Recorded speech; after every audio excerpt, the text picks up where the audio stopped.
ኪዳነ ምህረት እምዋ ሚስጥረኛዬ እኔና አንቺ እኮ ታሪካችን ብዙ ነው። የቱን ትቼ የቱን አንስቼ ነው ስላንቺ ማወራው? ደጅሽ መጥቼ ተደብቄ የነገርኩሽ በእንባ ሁሉ ጸሎቴ ተሰምቷል። ይኸው በረከት ቤቴ ገባ። ሰላም እንዴት ናችሁ? ውድ የዩቲዩብ ቤተሰቦች እንኳን ወደዚህ ዩቲዩብ ቻናል በደህና መጣችሁ። ዛሬም እንደተለመደው እንማማርባችኋለን ብዬ ያሰብኳቸውን ቪዲዮዎች ይዤ መጥቻለሁ። ለቤቱ አዲስ ከሆናችሁ ሰብስክራይብ ያደረጋችሁ፣ ላይክ፣ ሼር እንዲሁም ኮሜንት መጻፍ እንዳይረሳ። ወደ ቪዲዮ። ማርያም ታማልዳለች የሚል መጽሐፍ ቅዱስ ላይ ካመጣ እኔ ዛሬ ማርያምን አማልጅኝ እላታለሁ። እንዴ ፓስተር ያማልዳል የሚል ሴት አለ እንዴ? ነውር አይደለም እንዴ? ነውር እኮ ነው እንዴ? ፓስተሩ እያማለደ እኮ ነው። ጌታ ኢየሱስ ሆይ ይሄን ህዝብ እንዲህ አድርግ። ይሄ እኮ ምልጃ ነው። ምልጃ ማለት እኮ አንዱ ለሌላው መጸለይ ነው። እንደው የሚናደደው ሰው ለማርያም ሲሆን ነው እንዴ? የሚነደው ጥርሱን እንዳይሰጣን የሚያፋጨው ለማርያም ሲሆን ነው። ለሱ ሲሆን የጸልይልሻለሁ የጸልይልሃለሁ የሚል ሰው የለም። ይሄ በጣም ከፍተኛ አለመረዳት ነው። ደግሞ እንደው ይቅርበሉ። እንደው ዲግሪ ይዛችሁ አሜን ስትሉ በጣም ነው ማፍርባችሁ። የምር እኮ ነው።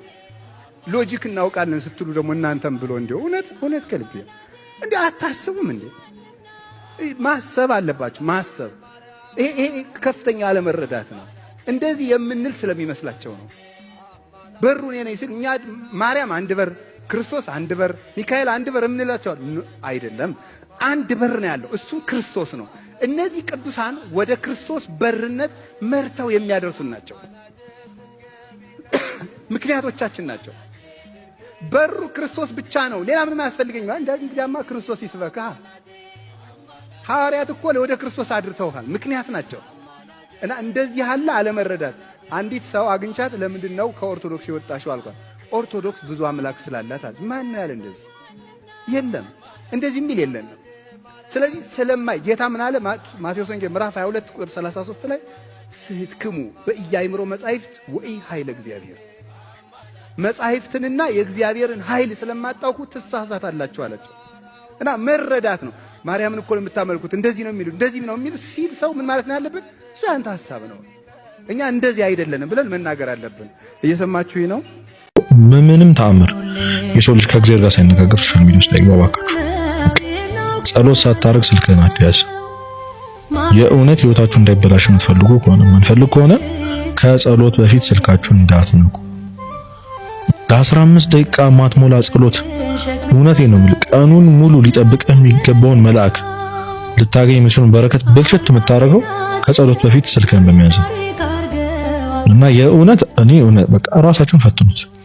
እስኪ ጠዋት ማንንም ሳላናገር ሶሻል ሚዲያም ስልኬንም ሳላይ ጸሎት ካሮኩ በኋላ ሁሉ ነገር ከጸሎት በኋላ ይሆናል ብሎ የህይወት መርህ ለማድረግ መሞከር እና ታይም ማኔጅመንት ያስፈልጋል። ሰዓት መመደብ ያስፈልጋል። አዲክሽን እንዳይሆንብን በጣም መጠንቀቅ፣ ራሳችንን ማየት፣ አንድ ወር መተው መጀመር ምናምን።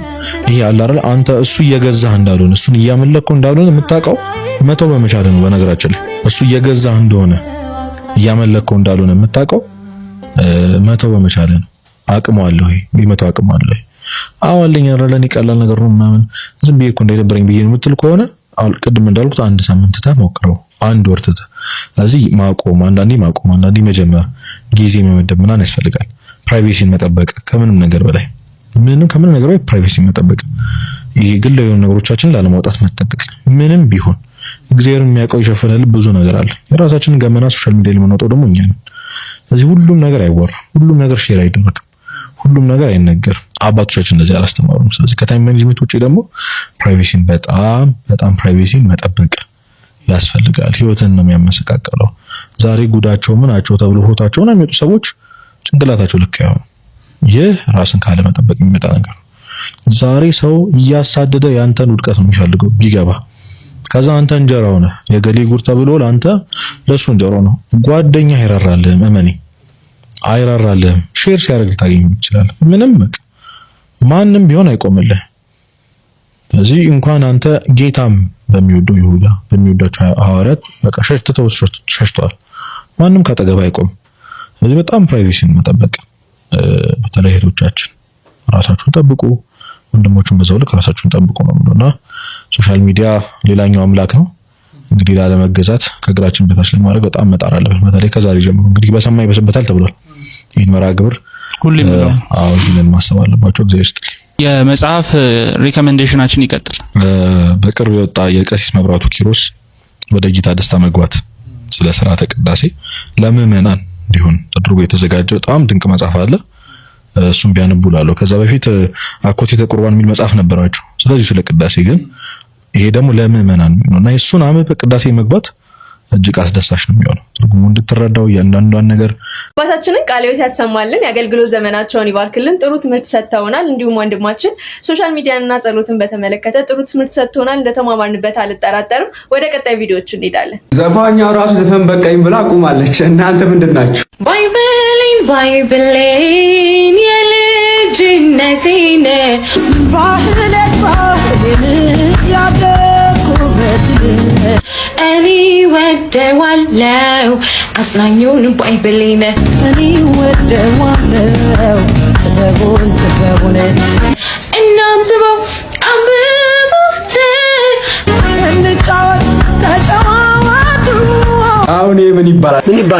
የዘፈኑ ባለቤት ራሱ ዘፈኑን ለቃ ወደ መዝሙር በጣችበት ሰዓት የአንቺ ዘፈኑን መዝሙር ማድረጉ ምን የሚሉት ነው? እናንብበው ባይሆን ዘምሱ ይሄ እሳት ነው ከዚህ እሳት ክርስቶስ አወጣኝ ብላ ለሱ ዘምራለች። እናንተ ወደ ኋላ ሄዳችሁ ዘፈኑን መዝሙር ታረክቷላችሁ። እናንብበው ከወገን እየነቃክ። ለማንኛውም አካውንቲንግ ባለ ማድረግ ያመከረ ስለሆነ ተመልካቾች ቪዲዮን ተከታትለን ተመልሰናል። ያላችሁን ሐሳብ አስተያየት ከስር ኮሜንት ላይ ያስቀምጡልን።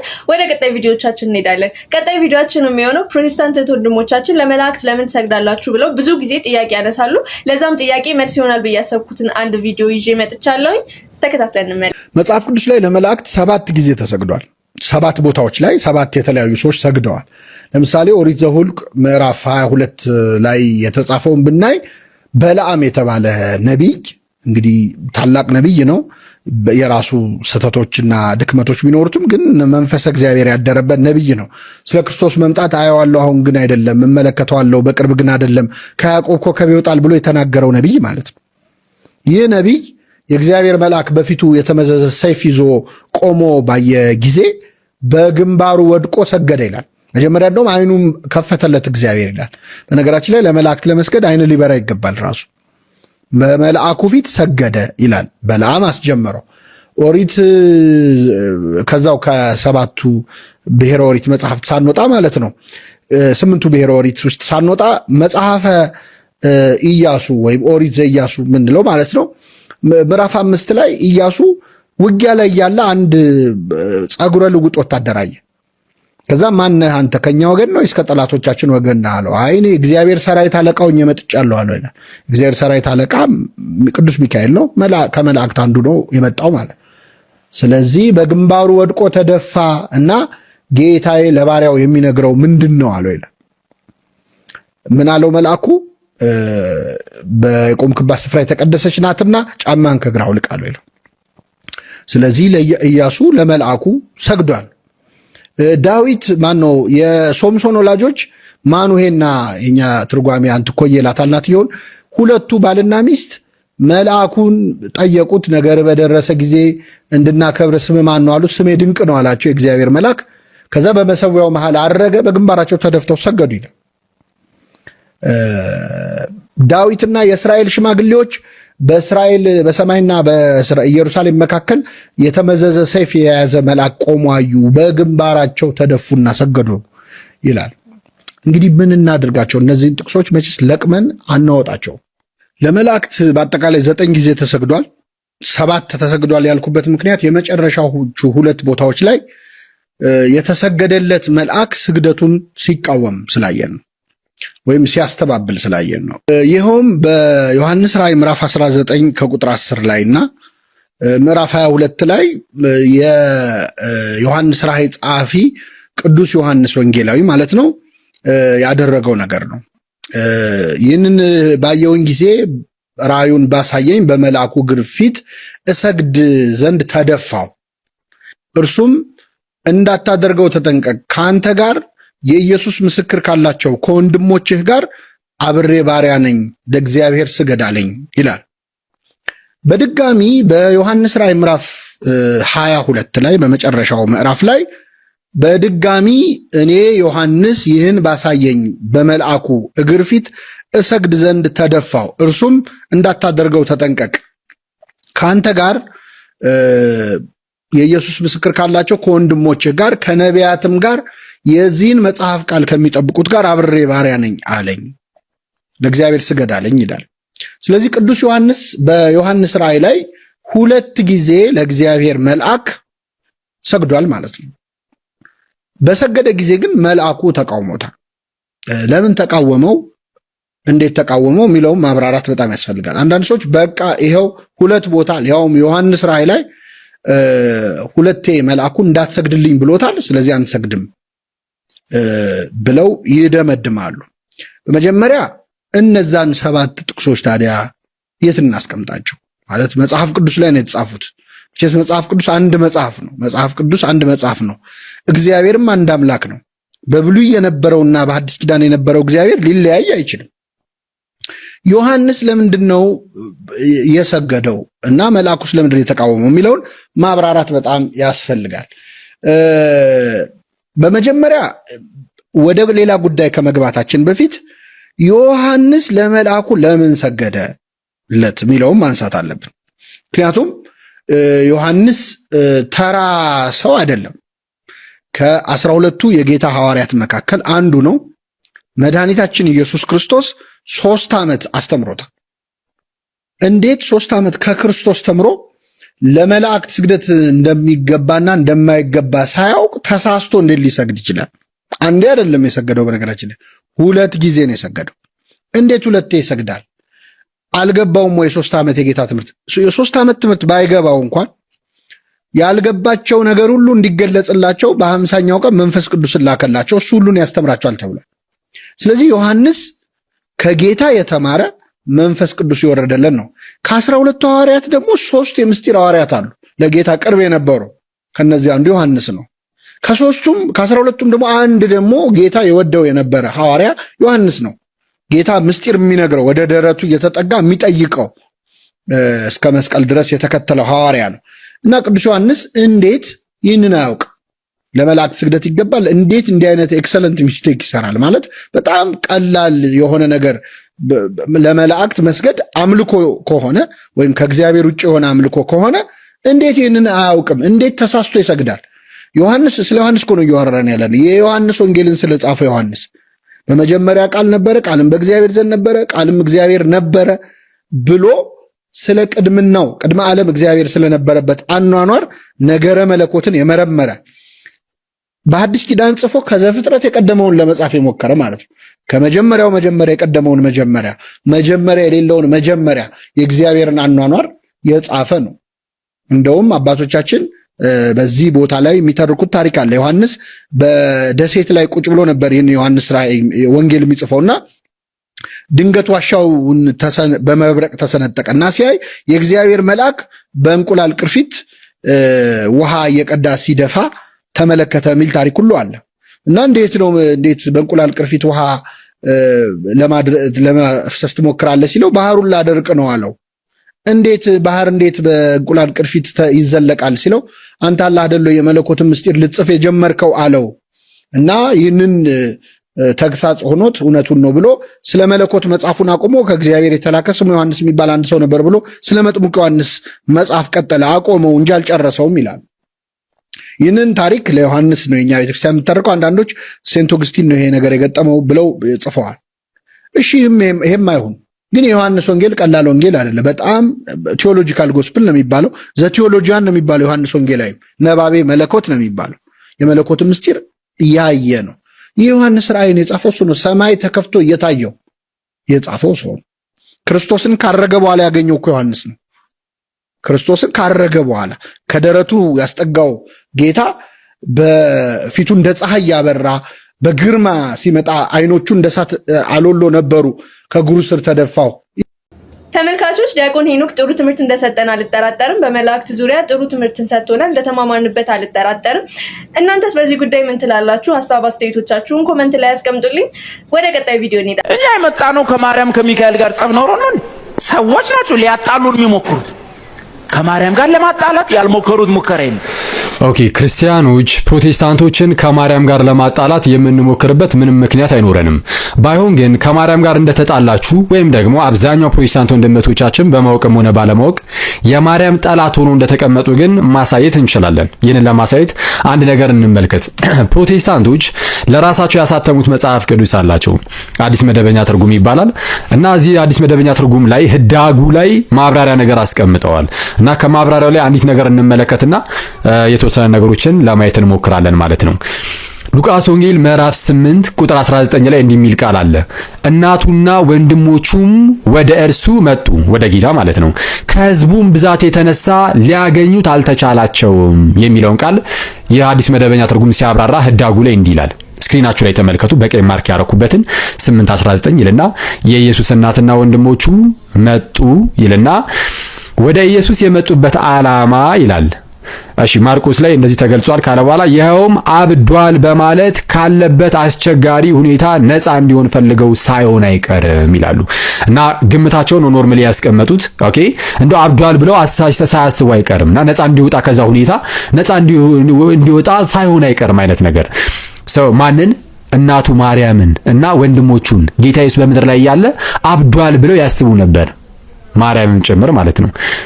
እና ይህን ነገር ደግሞ ለማስረዳት የማርቆስ 3:21ን ጠቅሰዋል። እዛ ላይ ተገልጿል የሚል ነገርን አስቀምጧል። ማርቆስ 3:21 ላይ እናቱ የሚል ቃል የለም፣ ዘመዶቹ የሚል ቃል አለ። የስ ዘመዶቹ የሚለውን ቃል ግን ኪንግ ጄምስ ቨርዥን እና ሌሎችም የራሳቸው የፕሮቴስታንቶች የመጽሐፍ ቅዱስ ቨርዥኖች ያንን ቦታ ዘመዶች ተብሎ በአማርኛ የተተረጎመውን ማለት ነው ፍሬንድስ ብሎ ነው የሚያስቀምጡት። ኦኬ ሌሎችም ደግሞ እንደዚሁ የፕሮቴስታንት የእንግሊዝኛ መጽሐፍ ቅዱስ ቨርዥኖች የእርሱ የሆኑ ሰዎች ይላል። ኦኬ የእርሱ የሆኑ ሰዎች ማለትም ከራሱ ቤት የመጡ ሰዎች ሊሆኑ ይችላሉ፣ ወይም ደግሞ ኔበሮቹ ኦኬ ጎረቤቶቹ ወደ እርሱ መጥተዋል ነው፣ ወይም ደግሞ ከራሱ ቤትም ሊሆን ይችላል። ያም ሆነ ግን ኤክስፕሊሲትሊ እናትና ወንድሞቹ ነው የሚገልጸው ማርቆስ ወንጌል ምዕራፍ 3 ላይ ቁጥር 31 እና 32 ላይ ነው። እዛ ቦታ ላይ አበደ ብለው ያስባሉ ተብሎ አልተነገረም። ለማንኛውም ግን እንግዲህ የዚህ ህዳጉ ላይ ግን ምን ብሎ ነው ያስቀመጡት? እናትና ወንድሞቹ ራሳቸው እንደ አብዷል ብሎ አስበው ነው። ሶ ማርያም ኢየሱስን ምድር ላይ ያለ አብዷል ብላ ታስብ ነበረ የሚል ነገር ለተከታዮቻቸው ይሰጣሉ፣ ወይም የተከታዮቻቸው ጭንቅላት ላይ ያስቀምጣሉ።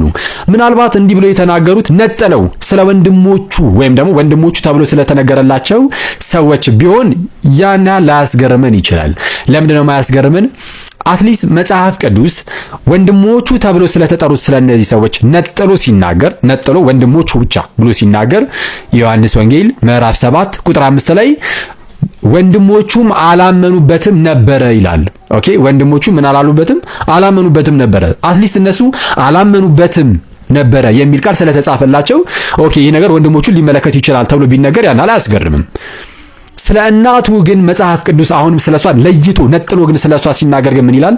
ሉቃስ ወንጌል ምዕራፍ 1 ቁጥር 45 ላይ ኤሊዛቤት በመንፈስ ቅዱስ ተሞልታ ስትናገር እንዲህ አለች ስለ እመቤታችን ከጌታ የተነገረላት ቃል ይፈጸማልና ያመነች ብጽዕት ናት። ምን ያለች? ያመነች። ስለ ወንድሞቹ ሲናገር አላመኑበትም ነበር ይላል። ስለ እናቲቱ ሲናገር ግን ያመነች ብጽዕት ናት። ኦኬ ያመነች ብጽዕት ናት። እመቤታችን ያመነችው ባይዘይ ተአምር ሲሰራ አይቶ አይደለም ጌታ ኢየሱስን ኢቭን ሳትጸንሰው እንኳን ነው። ኦኬ ካንቺ የሚወለደው ቅዱሱ የእግዚአብሔር ልጅ ነው ተብሎ ተነግሯት ጌታን እንደምትወልድ ሲነገራት ገና ሳትጸንሰው በፊት አመነች። ኖኝ የጌታ ባሪያ እንደ ቃል ይደረግልኝ አለች። ኦኬ እንደዚህ በእምነት የተሞላችን እመቤት ኢየሱስ በምድር ላይ ያለ አብዷል ብላ ታስብ ነበረ ብሎ ለተከታዮቻቸው ጭንቅላታቸው ላይ ማስቀመጥ እንደምን ያለ ነገር ነው ያስብላል። የምር አሚን this is completely ridiculous። በጣም ይሄ ድክመት ነው። ሁለተኛው የሉቃስ ወንጌል ምዕራፍ ላይም በነገራችን ላይ ልክ ጌታ ኢየሱስ ሲወለድ መልአክ ይመጣል፣ ለእረኞች ይነግራቸዋል። እረኞች የተነገራቸውን ነገር ሄደው ያረጋግጣሉ። ካረጋገጡ በኋላ እነሱ ደግሞ ይገልጣሉ ይሄንን የሚያስገርም ተአምር፣ ይሄንን ድንቅ ነገር እና እንዲህ ተብሎ ከተነገረ በኋላ ቁጥር 19 ላይ ሉቃስ 2:19 ላይ ማርያም ግን ይህንን ሁሉ ነገር በልቧ እያሰበች ትጠብቀው ነበረ ይላል። ኦኬ ይሄን ሁሉ ነገር ኦኬ በልቧ እያሰበችው ትጠብቀው ነበር። ማን? ዮሴፍ ነው ማርያም ነጥሉ። እንዲህ ያለችን እመቤት እንዴት ነው በምድር ላይ ያን ሁሉ ተአምር ካደረገ በኋላ አብሯት ያን ሁሉ ዘመን ካደገ ከኖረ በኋላ አብዷል ብላ ታስባለች ብሎ የተከታዮች ጭንቅላት ውስጥ ይሄንን ነገር መሙላት እንዴት ያስኬዳል ነው? ኦኬ በፍጹም ሊሆን አይችልም።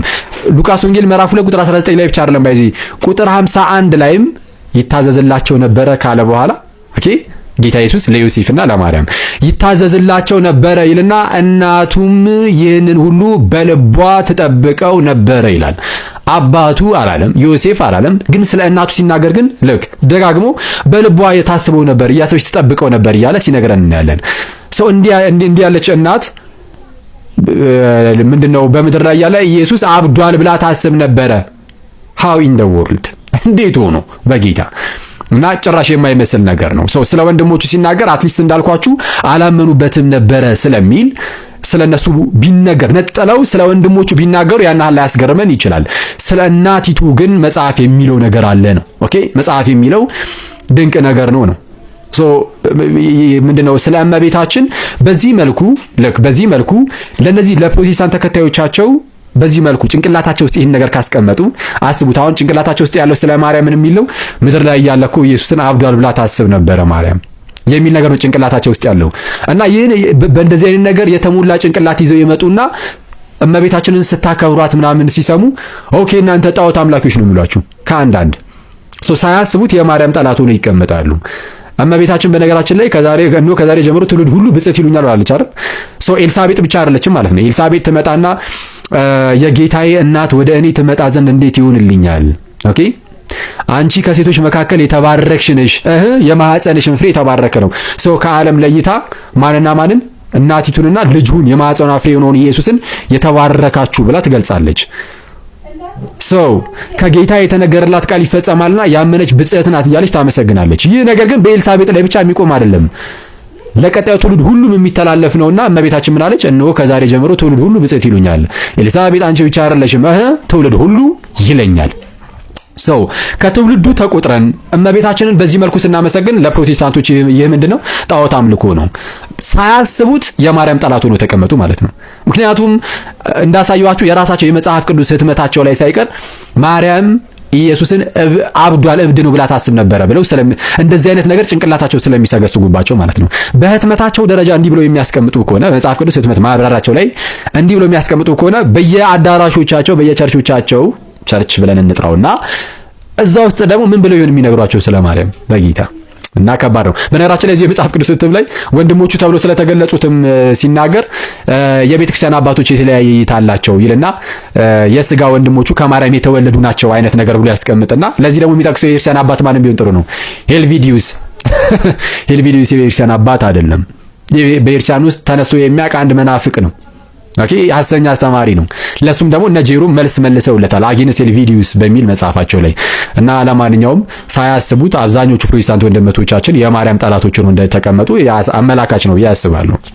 ተመልካቾች ወንድማችን አኬ ለፕሮቴስታንት ወንድሞቻችን ለሚያነሱት ሐሳብ እንዲሁም ለሚጠይቁት ጥያቄ ጥሩ ምላሽን ይሰጣል ብዬ አስባለሁ። ዛሬም እንግዲህ መላእክትን በተመለከተ ጥሩ ምላሽና ማብራሪያ ሰጥቶናል። እንደተማማርንበት አልጠራጠርም። ለዛሬ ይዤላችሁ የመጣኋቸው ቪዲዮዎች እነዚህን ይመስሉ ነበር። እንደተማማርንባቸው አልጠራጠርም። ሐሳብ አስተያየቶቻችሁን ከስር ኮሜንት ላይ አስቀምጡልኝ። ላይክ፣ ሼር እንዲሁም ሰብስክራይብ እንዳይረሳ። በቀጣይ ቪዲዮ እስክንገናኝ ድረስ